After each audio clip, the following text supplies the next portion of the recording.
Rebuilding the Jewish Temple. There is a school of thought that believes that only the Messiah can rebuild the temple, because he would be the only one who knows the actual location of its foundation. This sentiment is the official position of the Israeli government. However, there is some evidence that seems to indicate that the temple will be rebuilt prior to the return of Jesus. The Antichrist will sign a 7-year protectionary treaty with Israel, and perhaps other nations, but will break it halfway through when he causes the sacrifices to be discontinued. Dan 9:27, Dan 12:11, so that he will be able to take his seat in the temple of God, displaying himself as being God. 2 Thessalonians 2:4, see also Revelation 11:1. Matthew 24:15 refers to this area as the holy place. This seems to indicate that the temple will already be in existence by this time. Moses prophesied that Israel would be punished twice. The first was 430 years of captivity in Egypt, and the second was 70 years of slavery under the Babylonians. After that, 3 things were foretold. The Jewish nation would be reborn in Palestine. They would repossess Old Jerusalem, and they would rebuild their ancient temple on its original site. In 1948, the nation of Israel was established. In 1967, they took complete control of the city of Jerusalem, which leaves only one prophecy unfulfilled, and that is the rebuilding of the Jewish temple.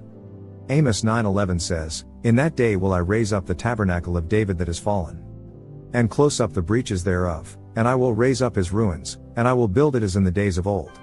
Prior to the construction of the temple, God made his divine presence known in a mikdash, holy place, which was a temporary structure known as the tabernacle, that was erected in various locations around Israel, such as Shiloh, Bethel, Dan, Gilgal, Mizpah, and Hebron. This continued until the Israelites became united, both politically and spiritually, which took place when David conquered Jerusalem, thus creating a central location for their civil government and religious worship. When David realized the big difference between his own house, and the fact that the ark was protected only by a tent, 2 Sam 7:12, he knew that he had to build a house of God, which according to the Davidic covenant, 2 Sam 7:4-17, seems to indicate that the site chosen would be a permanent location. In the 24th chapter of 2 Samuel, it is recorded how David counted his men to see if his army was going to be of sufficient military strength. Because he didn't trust God for his victory, so the Lord sent a destroying angel that brought a plague against the people of Jerusalem. David built an altar and made peace offerings to the Lord. This area on Mount Moriah, Mount Zion, was the site where God tested Abraham's faith by commanding him to sacrifice his son Isaac, and was known as the threshing floor of Araunah the Jebusite. David purchased the land in 990 BC, and in 960 BC, King Solomon began construction of the sacred temple, which was to provide a shelter for the Ark of the Covenant, the most sacred object in Israel. It took a workforce of 200,000 men 7 years to complete this magnificent edifice, with funds gathered by David in a royal treasury. It was destroyed in 586 BC by Babylonian invaders. The Persians conquered the Babylonians, and Cyrus, the Persian king, allowed 50,000 Jews to return to Jerusalem in 538 BC. In 537 BC, under the direction of King Cyrus, Zerubbabel, a descendant of King David, supervised a contingent of Phoenician workers who laid the foundation stones for the Second Temple. All the temple vessels had been returned, the altar built, and the sacrifices resumed. Opposition by the Samaritans, descendants of Israelite and Assyrian intermarriage, in the north, who had a temple at Mount Gerizim, caused construction to be discontinued until 520 BC, when Darius, the Persian king, instituted taxes to pay for its construction. The temple was dedicated sometime between 516 to 514 BC. Another Persian king, Artaxerxes, appointed a Jew named Nehemiah as governor of Jerusalem, and he repaired the walls to protect the temple, and began rebuilding the city. Judea soon came under the control of the Greeks, Alexander the Great, and the Egyptian Greeks, or Ptolemies, who allowed governorship by the high priests. A third ruler, a Syrian Greek, Seleucid, known as Antiochus IV, Epiphanes, who sided with the Jewish faction known as the Hellenists, appointed a high priest who initiated pagan worship in opposition to the Orthodox faction. An attack in 170 BC killed many Jews, and again temple treasures were taken. Antiochus desecrated the temple by sacrificing a pig on the altar, placing a pagan idol in the Holy of Holies, and burning copies of the Torah. An Orthodox priest named Mattathias Maccabee, the Hammerer, began a revolt, which ended in 164 BC when his third son, Judas, took control of Jerusalem, purified the temple, and resumed the daily offerings. However, their control ended in 63 BC when Rome invaded. Over the years, the condition of the building declined, and around 20 to 19 BC, Herod the Great undertook the restoration of the temple in order to win the favor of the Jews. Most of the construction was completed within 10 years, although minor restoration work continued until 64 AD. The rebuilt temple, known as the Temple of Herod, was twice as high, and much wider. During this period of Roman rule, an imperial sacrifice had to be offered to the emperor, in addition to the traditional Jewish sacrifice. This came to an end in 66 AD, when Eleazar, the son of a captain of the temple, initiated an uprising of Jewish zealots, which brought the 10th Legion from Rome. They failed to defeat the Jewish freedom fighters and a massive revolt ensued, which resulted in Judea being returned to the control of the Jews. Emperor Nero then sent Vespasian, Rome's best military leader, and his army, to end the rebellion. By 69 AD, Rome regained control of all Judea, except for Jerusalem. Vespasian, who became the new emperor, gave his son Titus the task of securing Jerusalem. A military operation was launched which ended in 70 AD, when the temple was set on fire by the Roman 10th Legion, consisting of 80,000 men, under Titus, who pried the temple apart stone by stone, and threw them into the valley southeast of Jerusalem. A portion of the western wall, Kotel Marabai, known as the Wailing Wall, was left standing by the Romans as a symbol of how powerful they were. Titus later returned to Rome with some of the temple treasure. When Constantine died in 361, his nephew, Flavius Claudius Julianus, the last emperor of Rome, 361 to 363, ruled for 19 months, and attempted to reinstate paganism and emperor worship.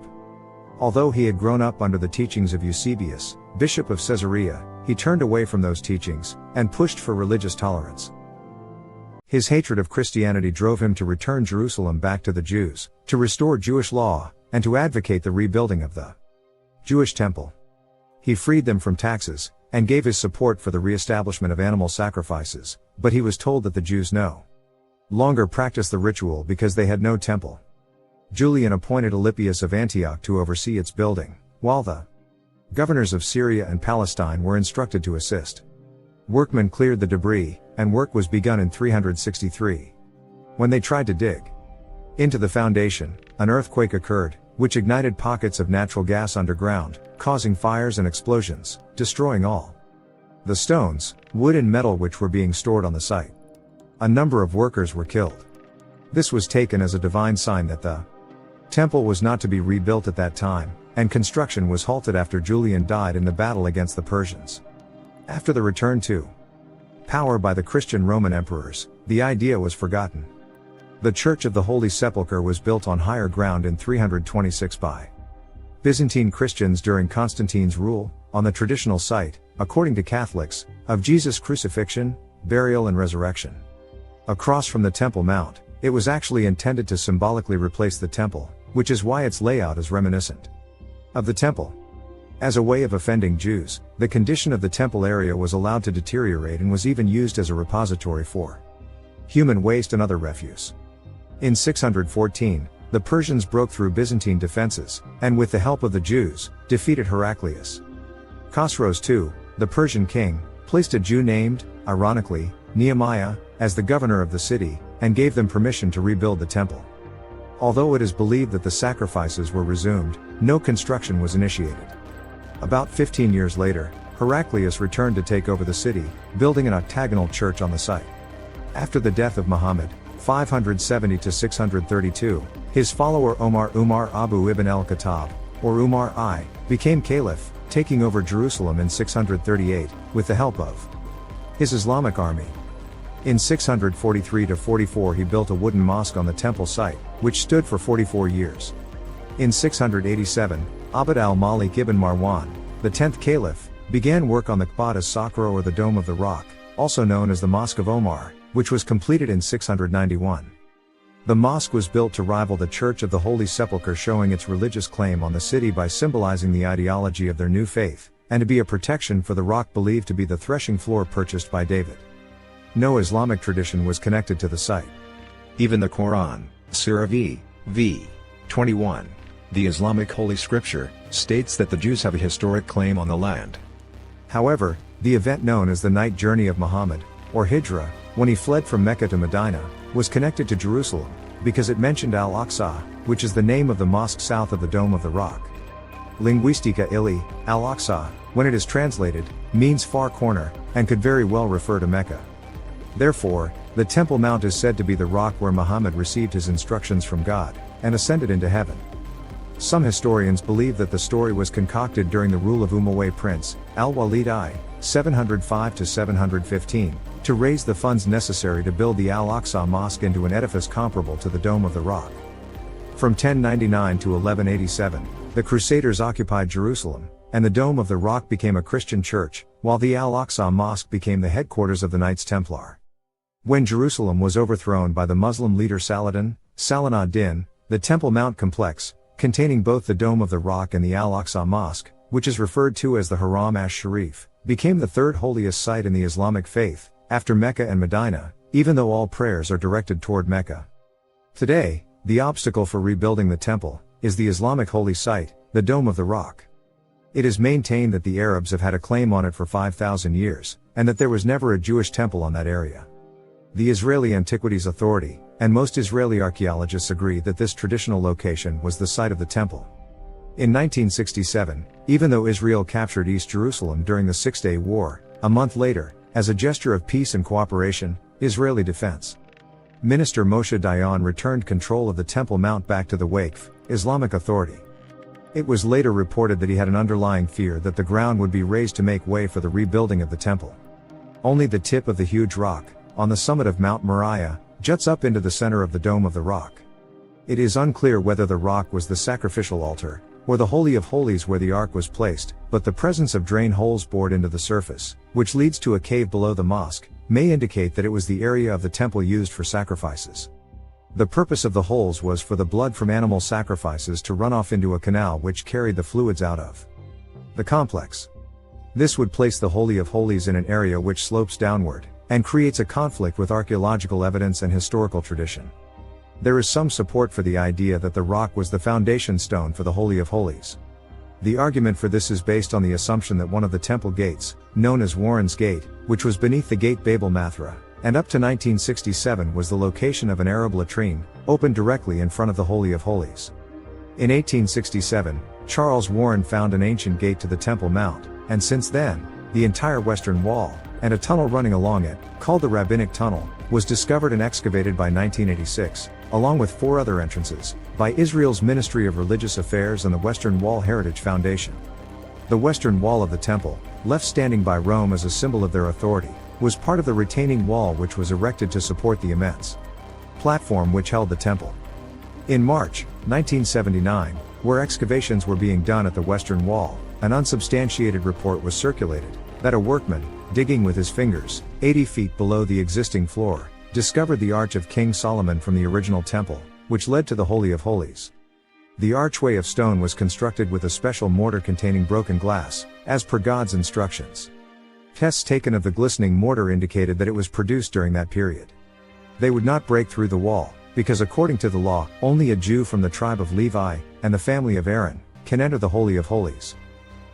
In July 1981, Rabbi Meir Yehuda Getz, chief rabbi of the Western Wall, while building a new synagogue behind the Western Wall, investigated water emanating from the wall, and discovered a great hall, 26 wide x 98 high x 82 long, behind a former cistern which contained an arch, believed to be one of the entrances to the temple. It turned out to be the gate discovered by Warren, which led to the temple court, and was the closest gate to the Holy of Holies. A group of 10 men, some from the Adaret Kohanim Yeshiva, began clearing the hall, working their way toward the Holy of Holies. If the rock was the foundation stone of the Holy of Holies, then tradition holds that beneath this stone there is a chamber created by Solomon which was later used to hide the Ark. Getz believes that this secret chamber contains the Ark, the table, and the menorah. After breaking down another wall, the Muslim authorities were made aware of what was going on, and the Arabs instigated a riot which led to the excavation site being shut down. A wall was placed over the entrance to the tunnel, and was later reinforced with another wall of steel and plaster, which in 1992 was redone to give it an appearance of natural rock.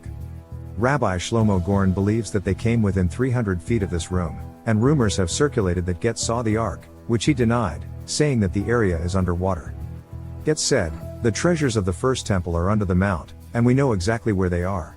There was an unsubstantiated report that there is a lower cave, blocked by a slab, which was discovered in 1911.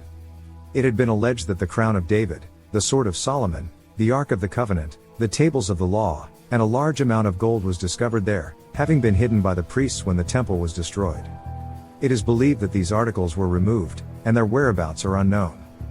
The Israelis have been kept from rebuilding, or even doing much archaeological excavation because of their strained relationship with the Arabs, and because the Muslims fear that such excavations would weaken the structure of the mosque.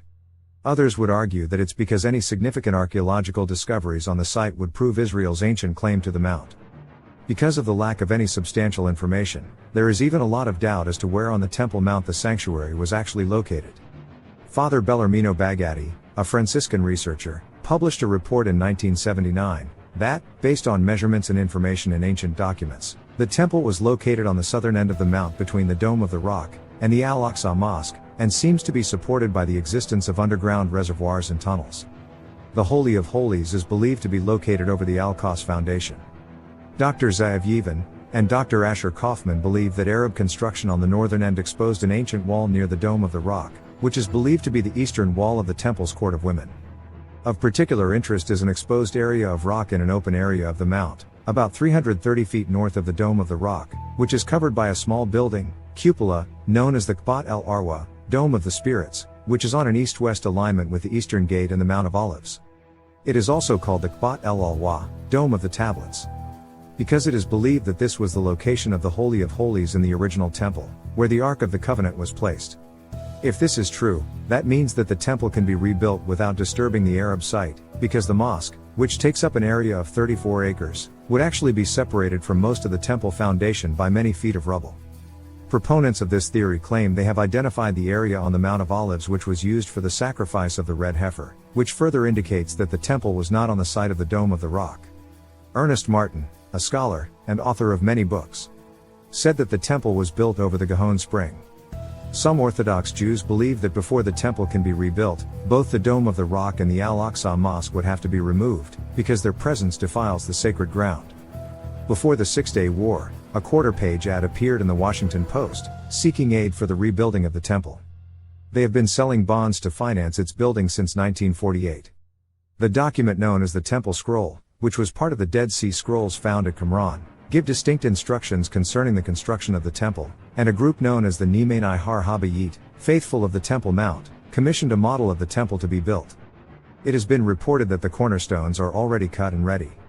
Harvey A. Smith, a Jewish Assemblies of God minister, wrote in his book that they have the biggest and heaviest stones cut and secretly placed under the Temple Mount behind Warren Gate. The temple music has even been deciphered. After the Six-Day War, Israel Eldad, a noted historian who was interviewed by Time magazine, said, "We are at the stage where David was when he liberated Jerusalem. From that time until the construction of the temple by Solomon, only one generation passed. So it will be with us."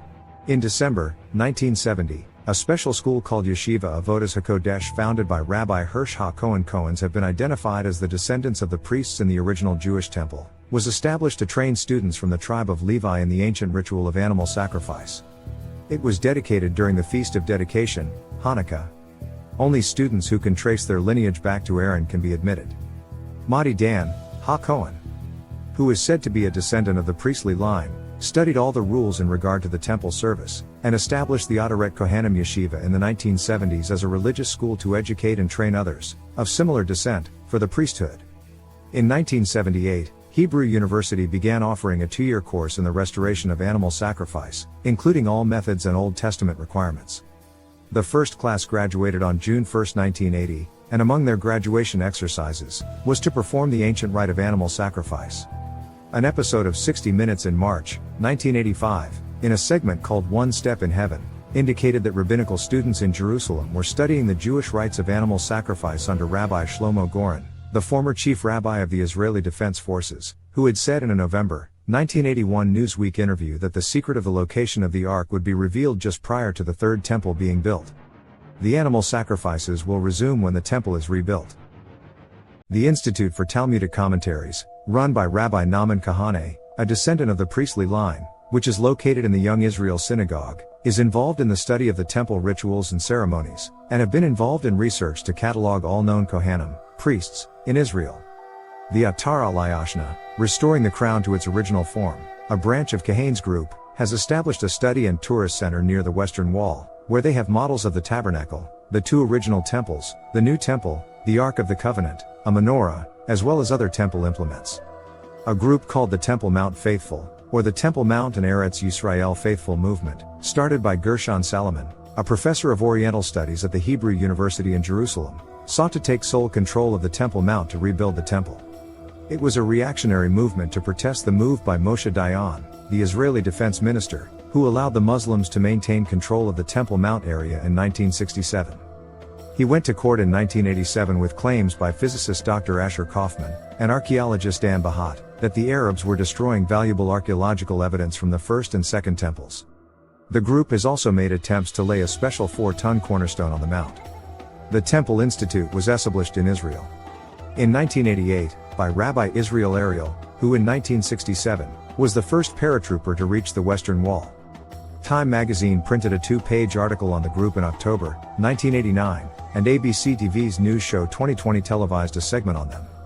On October 18, 1989, the first biannual conference on temple research was held.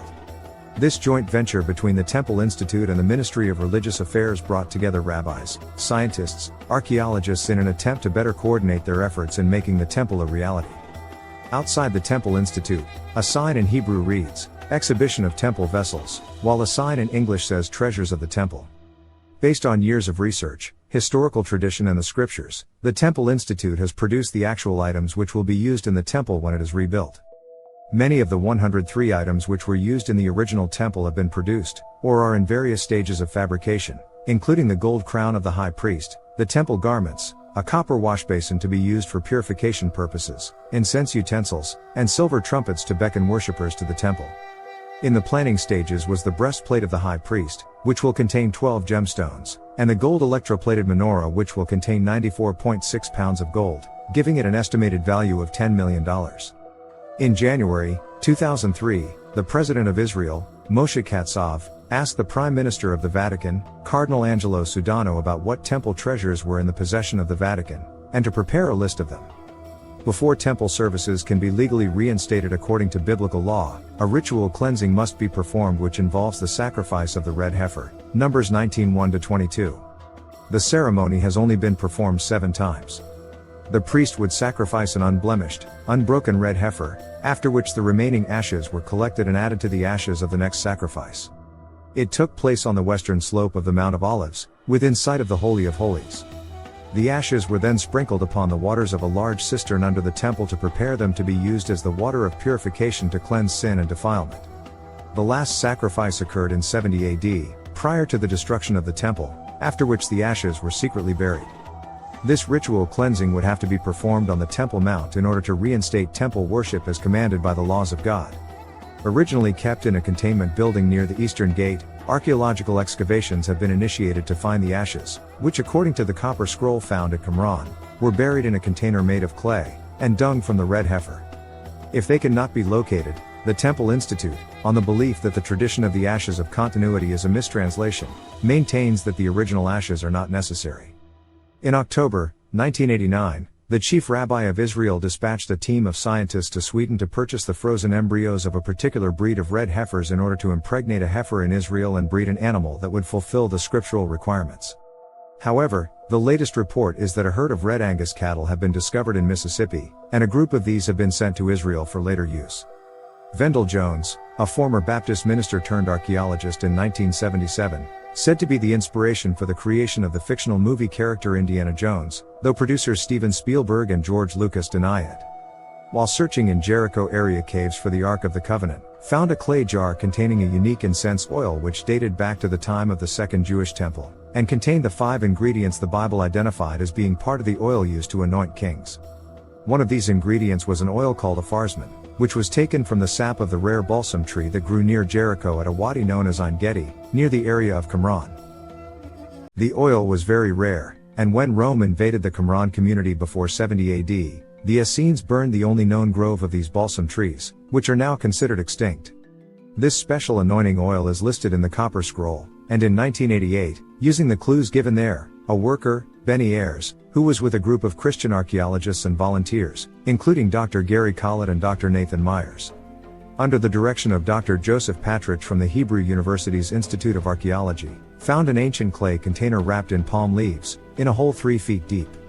On the floor of a cave adjacent to the one where Vendell Jones would later discover some incense. Professor Zev Eisenstadt and Dorit Oschengrau at the laboratory of Hebrew University's Casale Institute of Applied Chemistry used carbon-14 dating and said that the oil was put in the container during the 1st century, and is believed to be the anointing oil that was used in the temple. The oil's chemical composition was such, that 1 drop placed in water, turned it a milky white, just as ancient documents indicated. The substance was given to the chief rabbi of Israel, and it will be used to anoint the Messiah when he returns.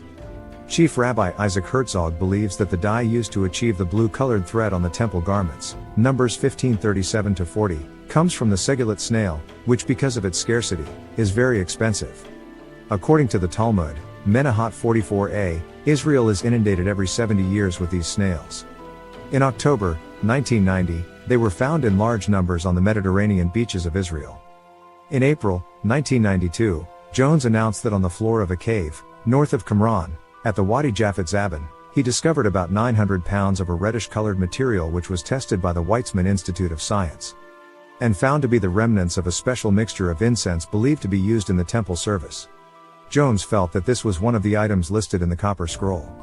However, the Temple Institute believes that since the incense was not found in a container, it had been improperly prepared and disposed of, and thus is not acceptable for use. Little by little, all the elements seem to be coming together in preparation for the day when the temple will be rebuilt. The closer we come to that reality, the opposition to it increases within certain religious circles. The destruction of the Second Temple in 70 AD, according to some Christian leaders, indicated that the Jews were being punished for rejecting Jesus as the Messiah, and that Judaism was being usurped by Christianity, which had become the new temple of God. They feel that because he spiritually dwells within all who believe and follow his teachings, the rebuilding of the temple would be a denial of Jesus' atonement for our sins on the cross, which eliminated the necessity of temple sacrifice. This sort of theological debate is pointless, because the Bible plainly alludes to the existence of the temple in the last days, regardless of how right or wrong it is. Now bear in mind, I have been told by Pastor Milt Maimon, formerly of the Messianic Hebrew Christian Fellowship in Harrisburg, Pennsylvania, that to fulfill the prophecy, the temple doesn't have to be rebuilt. Just as the tent of the tabernacle was originally used to house the ark, it could again be erected on the temple grounds, and used for temple observances. So, when you turn on the 6 o'clock news, and you see that Israel has put up the tent, or that construction on the temple has begun, know that this is one of the major events in the prophetic timetable, and that the end is near.